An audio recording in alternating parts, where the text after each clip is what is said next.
Hello everyone, this is Joe for Soft Corners here, and for today's video I'm going to cover this is a shorter recap of my day 4 of the National, which was Saturday. So I had originally planned to probably leave Sunday, but as the budget started to wear out and just I was starting to wear out, not getting enough sleep, and I just thought I had pretty much accomplished mostly everything. I got to hang out with a lot of people, so I just decided I was going to leave a little early, partway through the day Saturday, and leave at a time that get back around home probably around like 7, which is what I ended up doing. But wanted to go to the show. Still had a little bit, well, Friday my plan was to go because I still had a little bit of money left. Probably not enough to buy anything too big, but my intention was to maybe start looking through some binders, pick up some Phillies team set cards. But so late Friday night, back at the house, Jason, everyday card collector, had told us he was bringing along some poker chips. So just didn't end up getting to playing a game any time up until that point. But Friday night, everybody sat down, decided to. I was actually late getting in, but they were doing, you could rebuy, so they said just sit down. They just played a few hands, so ended up getting that, and we threw $20 in a person, so ended up winning a little bit of money out of it. Ended up heads up with Theo, and you obviously know who won that, but so yeah, that basically kind of almost doubled my budget that I had left. So I thought, well, maybe this will allow for, maybe one bigger pickup yet.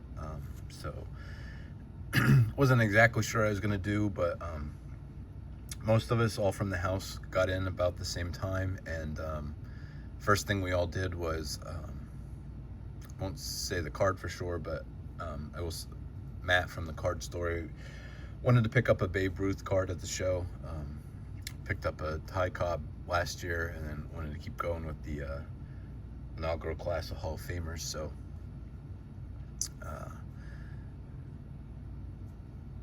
Dave from Legends of the Dugout had kind of helped set up a deal for him.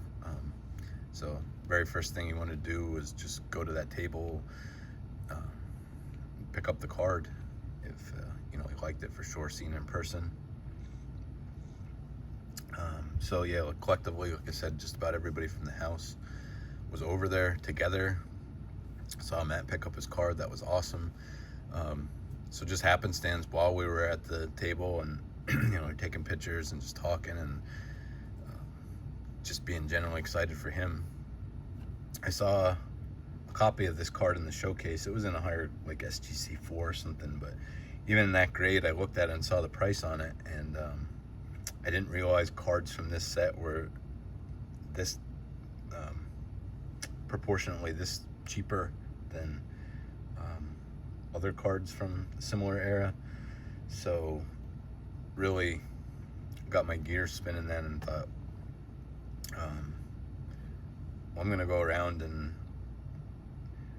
on a one or authentic card in this condition, and that condition should probably be in my price range of what I had left. And started looking around, and I did find some examples of ones that were in my price range yet of what I had left of a budget.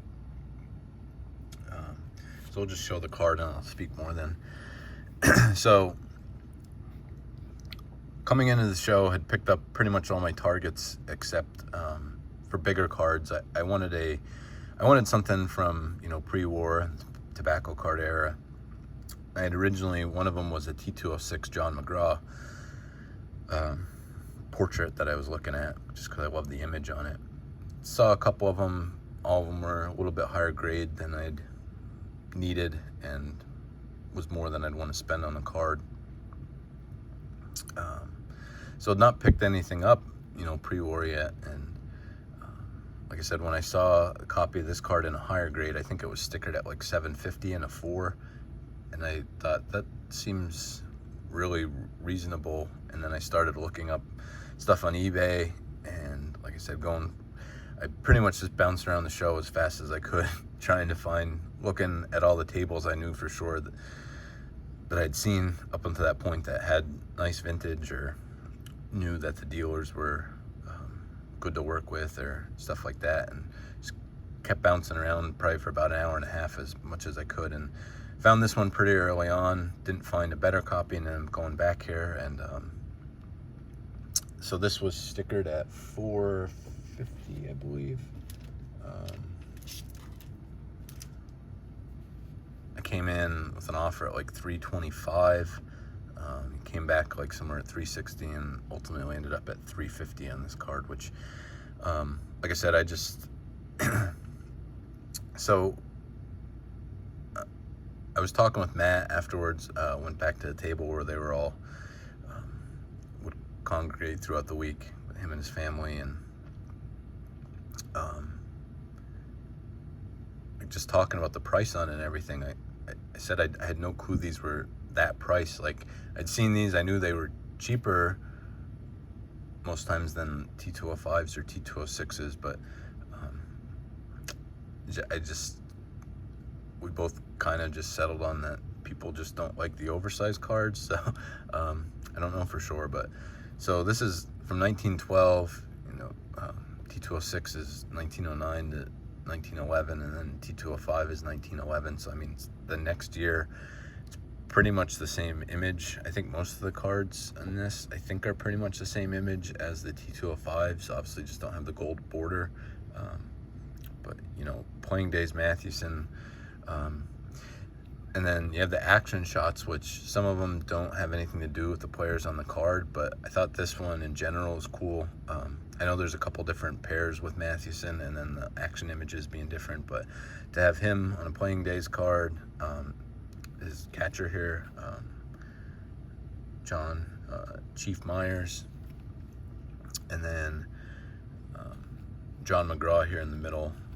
This is from, let's see, I believe it's from before the 1911 World Series. So to have all three of these tied together for one team for the Giants here, and get two Hall of Famers on one card for that price, I just thought it was awesome to do, and definitely was not anything on my radar at all. I didn't think a Mathewson, I mean, I was looking at them throughout the week, but I didn't think a Playing Days Mathewson would fit into my budget, but was so happy that this one did. And now, kind of going forward, there's a couple cards from the set that I wouldn't mind having. There's a Walter Johnson. I have to look closer at the cards of who he's paired with and the action shots on it, but I know there's a Walter Johnson and a Cy Young. So I know those are definitely more affordable for me than any of their other Playing Days cards would be. And then obviously the Ty Cobb, but still that might be out of my range. There's a couple different Cobbs, and the one with his famous image sliding definitely commands a premium. But then there's also a really cool, there's one that has a great connection. It's Tris Speaker and Smokey Joe Wood, and then an action image in the middle of, I think it's Speaker Rounds Third, it's called. So yeah, these might be cards on future radar that I'll possibly be looking for, some of those. So definitely great way to wrap up the week. It was so awesome to be there with Matt, to see him pick up that card, and then being that it kind of led into this was just also awesome. And just very, just the fate in that, I think, was pretty cool, and feels like it was meant to be. So but yeah, took about like half hour, an hour. Was talking to everybody before I left. Was really sad leaving. Was really happy with all my pickups and all the interactions I got to have, but was still a bummer to have to leave. But so that being said, future plans for Nationals, I would love to get to one again. With it being in Chicago the next 3 years, definitely do not see it happening next year, just with the budget. Not positive going forward then for the 2 years after that. but we'll see. I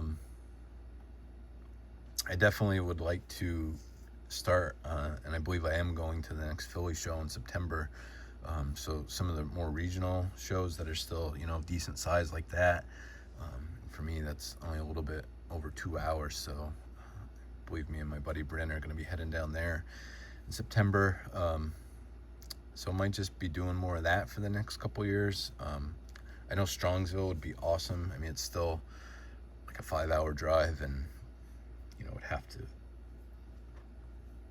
find some place to stay and stuff like that. So I would say that would definitely happen before making it to one of the next 3 nationals, but we'll see. Just really looking forward to any of it, but if I can't make it to the shows, would just enjoy living vicariously through other people's content, which I've done a lot up until this point, and you don't get to have the firsthand interactions, and you don't get to obviously pick up cards, but it's still cool to just share in with it any way you can. So that's it. That's kind of, I guess, wrap up the my experience from the National. If you followed along with these, I appreciate it. I know some of them got pretty long, and even this with just one card is getting along here until I wrap it up. But it was just great experience. If for anybody who hasn't gone to this or any other bigger show, or any shows where there's going to be fellow content creators at, I would definitely just say to do it at least once, and then you're going to be hooked that you want to do it more. But it's just so great to meet the people in person, and get to just experience all of it together. And when things can work out like by happenstance like this, just by fate, that and then just to share in other people's excitement and everything like that, it's just so cool and such a great experience. So like I said, just if you're thinking about it, even just on a smaller local show level, like the Philly show, Pittsburgh show, or whatever is close to you that's a decent sized show, I would definitely recommend doing it. So let me know your thoughts on the card here. Let me know what you think, just price wise, why these are so much less than similar cards of the era, like the T205, T206, and what you think of the set in general. But thank you all for watching. Thank you for following along with these, and just remember, any card can be a great looking card if it has 4 soft corners. Thank you.